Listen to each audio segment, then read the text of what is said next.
करीमगंज गांव में धनीराम नाम का साहूकार रहता था। उसके यहाँ बहुत से नौकर काम करते थे। धनीराम अपने नौकरों से बहुत काम करवाता था। उनमें से एक सबसे चालाक और कामचोर नौकर था, जिसका नाम था बिल्लू। क्या रे बिल्लू, तू यहाँ फिर से बैठकर काम चोरी कर रहा है? तुझे एक पैसा नहीं दूंगा।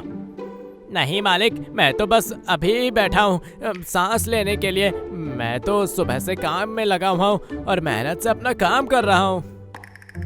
मैं तुझे बहुत अच्छे से जानता हूँ। तू काम कुछ नहीं करता, बस दूसरों की नजरों से बचने के लिए काम चोरी करता है और बिना काम के पैसे लेने चला आता है। तुझे मैं आज ही नौकरी से निकालता हूँ।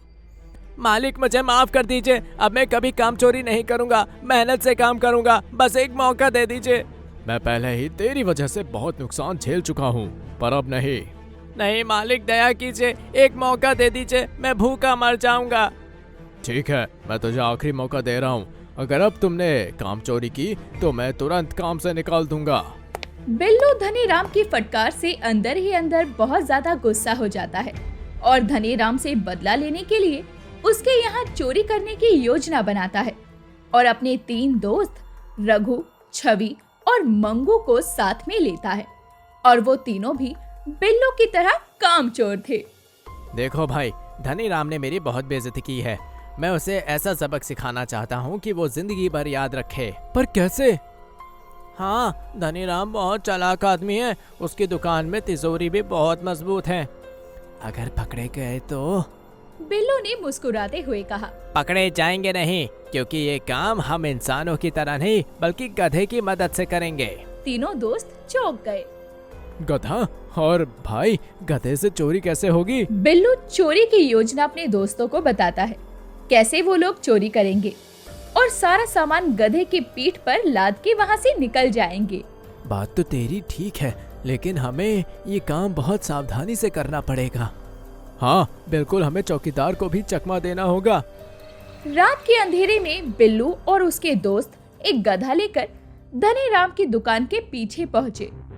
दुकान के पिछले दरवाजे का ताला तोड़ना मुश्किल था, इसीलिए बिल्लू ने गधे को दुकान के आगे ले जाकर उसकी रस्सी खोल दी।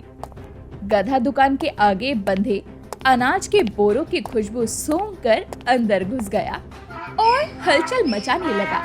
चौकीदार ने आवाज सुनी और सोचा कि कोई गधा अंदर घुस आया है। अरे ये गधा फिर दुकान में घुस गया। हर दूसरे दिन यही होता है। ये गधा यहाँ घुस आता है और रात भर धमा चौकड़ी करता है। गधे ने अपना काम कर दिया है। अब हमें जल्दी से सारे सामान पर हाथ फेर देना चाहिए। हाँ रघु, जल्दी कर, इससे पहले किसी चौकीदार को पता चले। हमें यहाँ से खिसक लेना चाहिए। तो तू मुंह क्यों चला रहा है? हाथ जल्दी चलाना। चारों चोरों ने सारा पैसा जेवर 4 बोरी में भर लिया और वहाँ से भागने के लिए तैयार हो गए। यार बिल्लू, ये चारों बोरी तो बहुत भारी है, हम कैसे उठाकर ले जाएंगे? यही तो गधे का असली काम है। चौकीदार ने उसे बाहर निकाल दिया, तो उसे चुपके से अंदर लेकर आ और ये बोरी हम उसकी पीठ पर लाद देंगे। हाँ बिल्कुल सही, और हम चारों आराम से निकल जाएंगे। उन्होंने सारा सामान गधे की पीठ पर लाद दिया और उसे धीरे धीरे दुकान से बाहर निकाल दिया। गधा बिना किसी शक के आराम से चलता रहा। चौकीदार भी आराम से सो रहा था। अब हम भी अमीर हो गए हैं, हमें अब किसी की नौकरी की जरूरत नहीं है। मैं बहुत अच्छा सबक सिखाया धनीराम को। हाँ, अरे तुम लोग जरा गधे पर भी ध्यान रखो, कहीं चल ना जाए। अरे बिल्लू, गधे को रघु देख रहा है, कहीं नहीं जाएगा, गधाई तो है। अब वो धनीराम हमारे यहाँ नौकरी करेगा और हम आराम से ऐश करेंगे।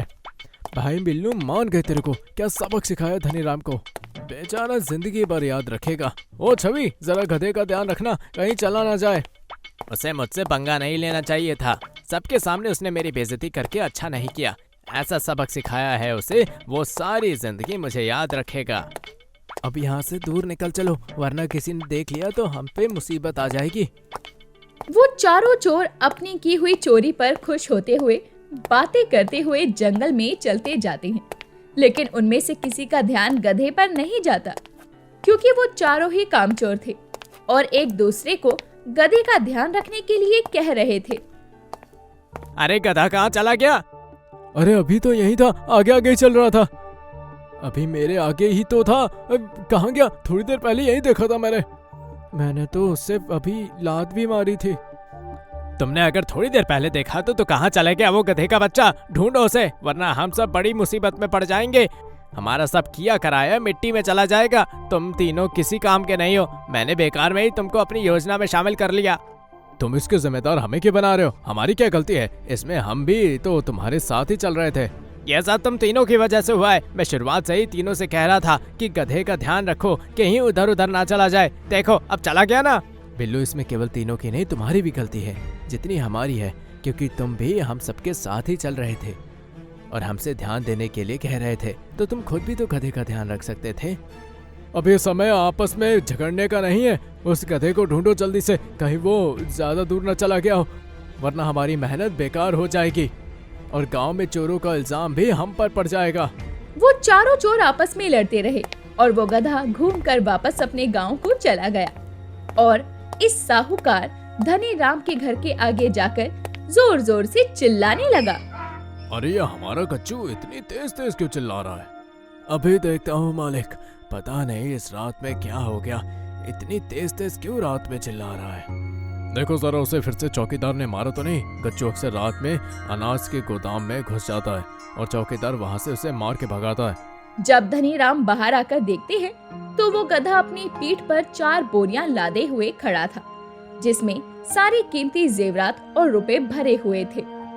अरे इसकी पीठ पर इतनी सारी बोरियां क्यों है? किसकी हरकत है ये? क्या हमारे गोदाम में चोरी हुई है?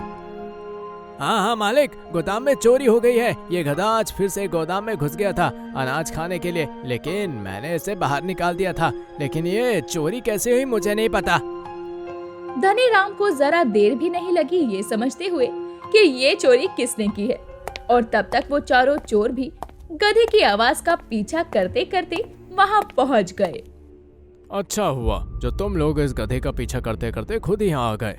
तुम्हें पकड़ने के लिए मुझे ज्यादा मेहनत नहीं करनी पड़ी और अच्छी तरह से जानता था कि ये तुम्हारा ही काम हो सकता है। लेकिन ये गधा यहाँ वापस कैसे आ गया? यह गधा यहाँ इसलिए आ गया क्योंकि ये मेरा ही पाला हुआ गधा था।